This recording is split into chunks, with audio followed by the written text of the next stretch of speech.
ಸಿದ್ದರಾಜು ಅಂತ ಅಂದ್ಬಿಟ್ಟು ನಾವು ರಾಜ್ಯ ಉಪಾಧ್ಯಕ್ಷರಾಗಿ ನಾವು ಅಧಿಕಾರ ವಹಿಸ್ಕೊಂಡಿದ್ವಿ. ಇವತ್ತಿನ ಒಂದು ಕೇಂದ್ರ ಬಿಂದುವಾಗಿ ನಮ್ಮ ಮಾಜಿ ಮುಖ್ಯಮಂತ್ರಿ ರಾಮಕೃಷ್ಣ ಹೆಗಡೆಯವರ 99ನೇ ಜನ್ಮದಿನೋತ್ಸವವನ್ನು ಆಚರಣೆ ಮಾಡ್ತಾಯಿದ್ದೀವಿ. ಇದು ಏನು ಅಂತ ಅಂದರೆ ಮುಂದಿನ ದಿನಗಳಲ್ಲಿ ಪಕ್ಷದ ಒಂದು ಸಿದ್ಧಾಂತಗಳನ್ನು ನಾವು ಅವರು ಹಾಕಿದ ಒಂದು ಸಿದ್ಧಾಂತಗಳನ್ನ ಮೇಲೆ ತಗೊಬರಬೇಕು. ಯಾವುದೇ ಪಕ್ಷಗಳಿಗೂ ನಾವು ಕಮ್ಮಿ ಏನಿಲ್ಲ.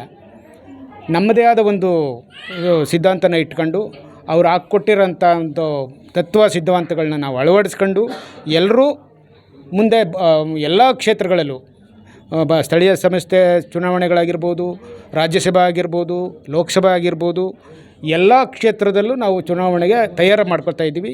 ಅದರಲ್ಲಿ ನಾವು ರಾಷ್ಟ್ರೀಯ ಅಧ್ಯಕ್ಷರು, ರಾಜ್ಯದ ಅಧ್ಯಕ್ಷರು ಎಲ್ಲರನ್ನೂ ಗಣನೆಗೆ ತಗೊಂಡು ನಾವು ಮುಂದಿನ ಒಂದು ದಿನಗಳಲ್ಲಿ ನಾವು ಸಂಘಟನೆ ಮಾಡ್ತಕೊಂಡು ಹೋಗ್ತಾ ಇದ್ದೀವಿ.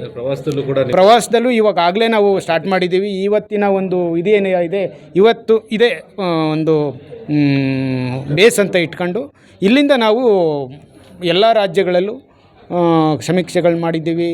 ಮತ್ತು ನಮ್ಮ ಚುನಾವಣೆಗಳ್ದು ಏನೇನಿದೆ, ನಮ್ಮ ಪ್ರಣಾಳಿಕೆಗಳೇನಿದೆ ಅದನ್ನು ನಾವು ನಿಸ್ಸಂಕೋಚವಾಗಿ ನಾವು ಮಾಡ್ತಾಯಿರ್ತೀವಿ.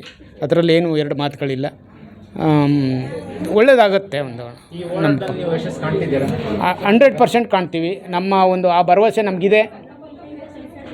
ಯಾಕೆಂತಂದರೆ ಇದು ಪಾರದರ್ಶಕವಾಗಿರೋಂಥ ಪಕ್ಷ. ಇದು ಲೋಕಶಕ್ತಿ ಪಕ್ಷ ಅನ್ನೋದೇ ಒಂದು ಪಾರದರ್ಶಕತೆ ಇವತ್ತು ಇತಿಹಾಸದಲ್ಲೇ ಇಲ್ಲ. ರಾಮಕೃಷ್ಣ ಹೆಗಡೆ ಅವ್ರದ್ದು ಒಂದು ಕಪ್ಪು ಚುಕ್ಕೆನೂ ಇಲ್ಲದೆ ಇರತಂಥ ವ್ಯಕ್ತಿ. ಇವತ್ತು ನಾವು ಅವ್ರನ್ನ ಸ್ಮರಣೆ ಮಾಡಿದ್ದೀವಿ.